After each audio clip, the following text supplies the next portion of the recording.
आज की कहानी की शुरुआत पुलिस स्टेशन से होती है, जहां पर इंस्पेक्टर रवि को उसके चैम्बर जाने की सीसीटीवी फुटेज दिखाता है कि वह अकेला ही जज दीक्षित के चैम्बर में गया था। उसके जाने के बाद दीक्षित सर अपने चैम्बर में लटके हुए मिले। तभी वहां प्रिया देशपांडे आ जाती है, जिसे इंस्पेक्टर ने फोन करके बुलाया होता है। इंस्पेक्टर प्रिया को कहते हैं, क्या आप रवि दत्त को जानती हैं? तो वह हाँ में जवाब देती है।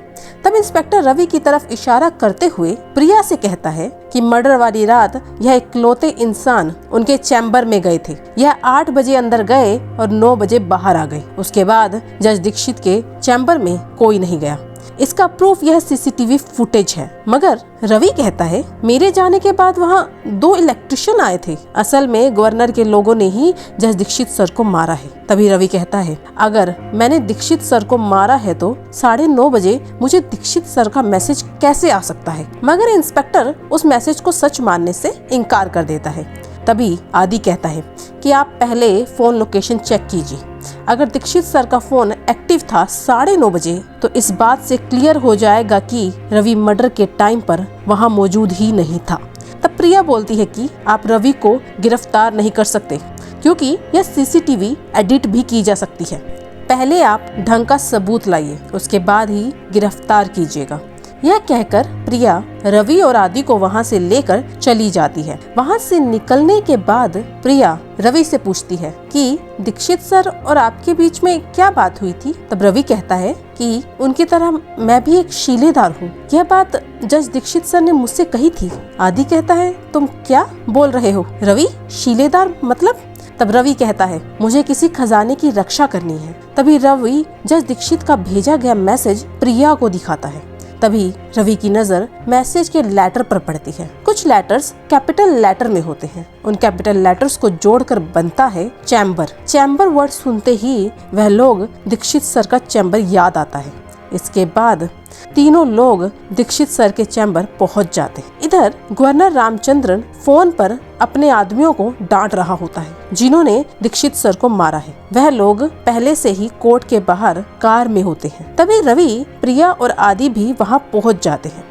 रवि आदि को बाहर छोड़कर जाता है, ताकि अगर कोई गड़बड़ हो तो उसे सतर्क कर सके। इसके बाद प्रिया और रवि कोर्ट में चले जाते हैं और सीधा दीक्षित सर के चैम्बर घुस जाते हैं। वहां पर छानबीन शुरू करते हैं। इधर रामचंद्रन के लोगों ने पहले से ही चिप फिट कर रखी होती है दीक्षित सर के चैम्बर में, जिसकी मदद से वह कोर्ट के बाहर वैन में बैठकर प्रिया और रवि की बातें सुन रहे होते हैं। इधर रवि प्रिया से पूछता है कि दीक्षित सर के मैसेज में इन वर्ड्स का क्या मतलब हो सकता है? पावर, करेज, प्राइड और कॉन्फिडेंस। तभी प्रिया कहती है, छत्रपति शिवाजी महाराज। रवि छत्रपति शिवाजी की तस्वीर को मूव करता है, मगर उसमें कुछ नहीं निकलता। तभी रवि की नजर अशोक स्तंभ पर पड़ती है। इसका मतलब पावर, करेज, प्राइड और कॉन्फिडेंस है। इधर रामचंद्रन के लोगों तक रवि और प्रिया की आवाज आनी बंद हो जाती है। तभी वहां पर वही इंस्पेक्टर पहुंच जाता है और रामचंद्रन के आदमियों से उनकी वैन के बारे में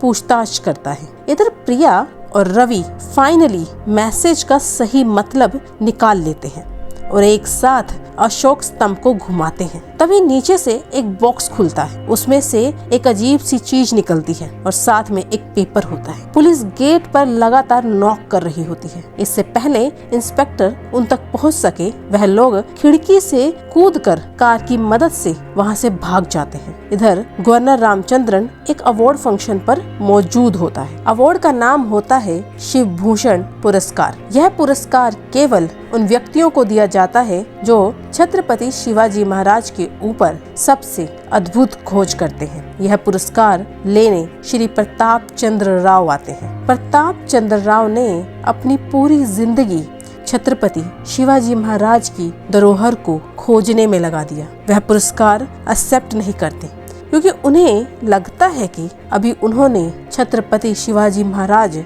के रहस्य को ढंग से जाना नहीं। जब वह इस पुरस्कार के काबिल हो जाएंगे, तब वह इस पुरस्कार को सम्मान के साथ एक्सेप्ट करेंगे। इधर रवि, आदि और प्रिया पुलिस से भागकर कहीं दूर निकल जाते हैं और एक ढाबे में जाकर रुकते हैं। ये तीनों टीवी पर प्रताप चंद्र राव का पुरस्कार वाली न्यूज देख रहे होते हैं। तभी प्रिया कहती है, दीक्षित सर ब्लैंक पेपर इस रहस्यमय चीज के साथ क्यों रखेंगे? यह सारी बातें उनके दिमाग में चल ही रही होती है। तभी उनका ऑर्डर उनके टेबल पर आ जाता है। कॉफी की गर्म भाप से उस कागज की इनविजिबल इंक अब दिखने लगती है और उसमें एड्रेस होता है चोर बाजार मुंबई का। वह लोग कार को वहीं छोड़ देते हैं ताकि पुलिस उन तक ना पहुंच सके। बस से वह चोर बाजार मुंबई पहुंच जाते हैं। वह लोग अपना फोन नंबर भी चेंज कर लेते हैं। फिर हमें पता लगता है कि प्राशिक की दुकान है चोर बाजार मुंबई में। प्राशिक जज दीक्षित की मौत की खबर न्यूज़पेपर में पढ़ता है। यह खबर पढ़ते ही वह दुकान का गेट बंद कर लेता है। तभी कोई उसकी दुकान पर खटखट करता है। प्राशिक कर्तव्य वाली बात सुनकर दरवाजा खोल देता है। प्राशिक के सामने रवि, प्रिया और आदि खड़े होते हैं।